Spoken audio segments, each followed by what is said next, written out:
You know what's extremely cool? The red stain. This shows to survivors where the killer is looking and what their field of vision is by emanating a red light from the killer's forehead. Once you've learned what this is and how to use it to your advantage, or overly rely on it to your disadvantage, you forget it exists and it just sort of becomes a part of the way your brain works with muscle memory. Oh, yeah, cool, that thing is there, so I ought to move in a different direction then. Or, in my case, oh, shit, I fucked it.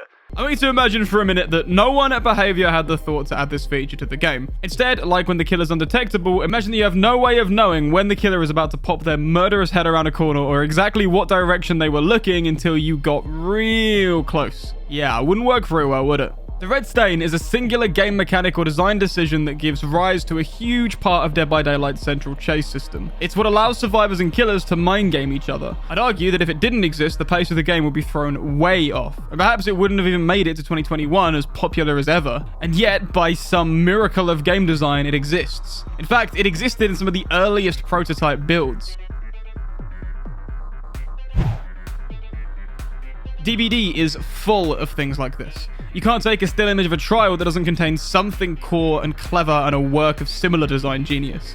Yet we take them for granted and barely, if ever, think about them. Here are a few more examples. Killers being in first person, survivors being in third person. Pallets allowing for risk-reward gameplay in both roles, with survivors having to decide when to drop this finite resource for some distance and killers deciding when to kick them, removing them from the game, but giving the survivor even further distance after it's been dropped. Windows allowing survivors to pass through quickly and killers to either slow vault through or find another route round. Perks allowing for 1.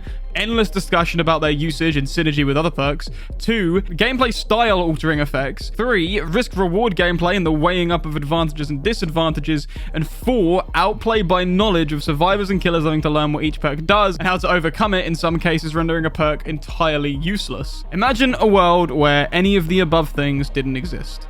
The game would be a fraction of what it is today in terms of quality. Barely recognizable. Dead by Daylight can be immensely frustrating, but take a second the next time you play to appreciate the quality, care, and talent with which this game was designed. There's a reason why it's lasted this long, where so many asymmetric games have failed. I love this team, and I love the work, the skill, the passion that has gone into it. I love this game, and if someone was to ask me again the same question, I do believe I would tell them again. I think we've done a pretty good job so far.